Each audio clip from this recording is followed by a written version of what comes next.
Alrighty, pissin' vinegar. You know what? The name of my series might not be conducive for the algorithm because piss is a swear word, and you're not supposed to say swear words at the start of your videos. But whatever. PP and vinegar, day 33, leg day. Rolling out my fucked up glutes and hip flexors. There, you can see, you can see by my face in fast motion. This shit hurts so bad. I think it's time to go to a physio. I mean, like, I know a lot about physiotherapy. As a PT, like, it's part of the onus to learn it in your own time in order to make sure your clients have good functions. But I got so many fucking problems. I think it's time to go to a physio. And the problem with physios is, like, you're spending probably $1,000 to find a good one because the first five are gonna suck balls. Most physios do not know what the fuck they're doing. But occasionally you find a physio who knows the same amount about exercise science as I do in the realm of fixing a body. So might be time to go to one, might be time to get a spinal x-ray because these deadlifts are really bugging me. Years ago I didn't have a single problem with keeping my spine straight on deadlifts. It never was an issue. And then recently I've been getting kind of some L5, L6 sort of lower lumbar problems. You can kind of see it by the video here. When I bend down, my natural inclination is to have a kind of a bend in the spine. Like, it's actually very difficult for me to get into a neutral spine position. So I think I'm going to get an x-ray because it is unbelievably hard for me, even with 60 kilos, just to keep my spine neutral. Like, my legs can drive the weight, no problem. And, I can brace pretty good, but my spine just naturally wants to be in a very, very curved state. And you'll see it get worse as the weight goes on. It doesn't get dramatically bad to the point where I can't do it safely, but it's not ideal. And I'm doing very suboptimal weights because my spine is just not capable of lifting the same amount of weight as my legs.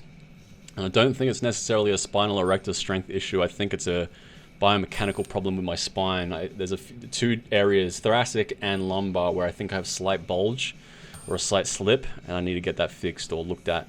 And yeah, you can see when I rest in between reps that, like, my spine wants to be rounded. You can see that, like, that doesn't look normal. My spine has a very strange curvature, even when I get it into a neutral position. So yeah, gonna have to get this fixed because my deadlifts is really suffering because of this. I'm doing a lot of different things to try and fix this. I'm doing a lot of rolling to to release some of the spinal erectors and rhomboids and stuff that are making my spine tight. I'm doing a lot of foam rolling, holding positions to give my spine more hypermobility. But apart from that, I mean, it's really still not really getting better. So anyway, enough complaining. Deadlifts aren't feeling too good. This is 150. The bar's 25, so it's 150. Yeah, 145 rather.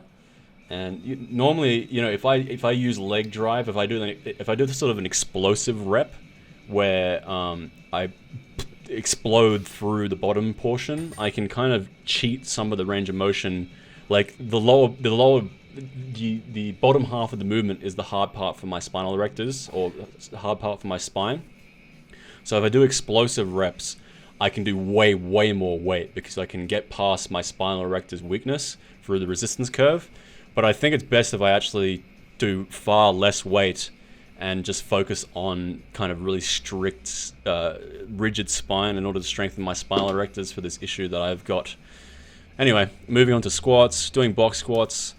I'm just doing box squats from now on. So this new leg routine is box squats and trap bar deadlifts. I haven't got any other variations, just these two, because the normal squat doesn't feel right. It just doesn't feel right through my hips and back. And obviously, people always say, oh, the base squat is the most important squat for getting gains, and that might very well be, but I don't like it because I'm not progressively overloading and it feels like shit.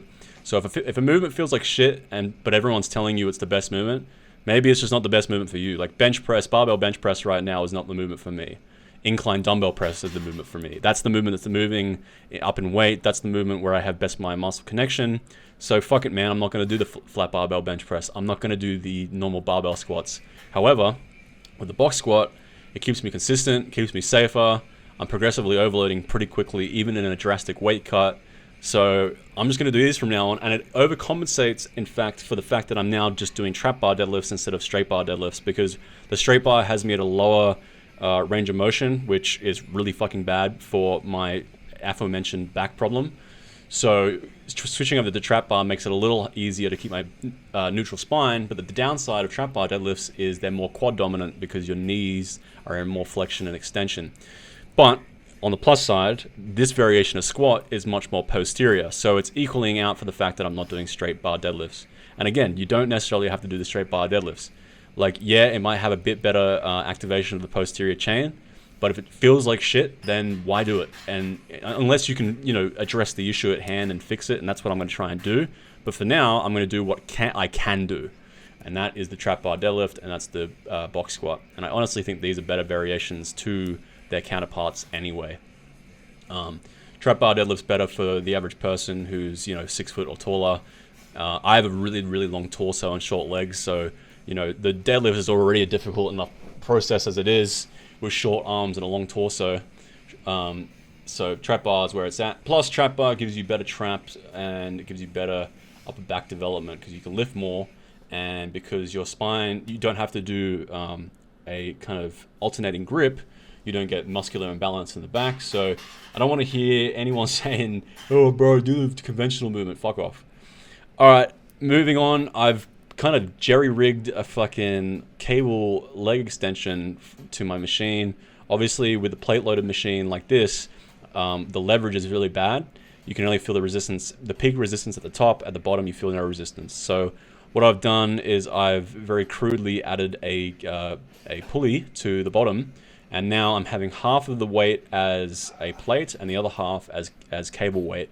And this way, there's an equal amount of tension at the bottom and an equal amount of tension at the top. And this works really well. This felt way better. It was way easier to hit mechanical failure because there was no swinging momentum at the bottom as the cable kept it tight all the way through. And overall, this is really good. So if you have one of these machines, I would highly suggest jerry-rigging some sort of cable to the bottom because it will give you a way, way better resistance curve. The one downside is whatever's happening with the resistance now is making the padding that goes into my shins way more painful. So I'm gonna have to add more padding to the shin area.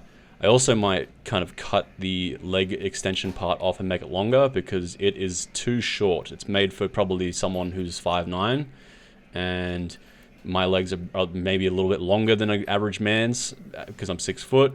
So it just doesn't feel right. It goes, when I do the extension, it's kind of over my mid shin and it kind of hurts.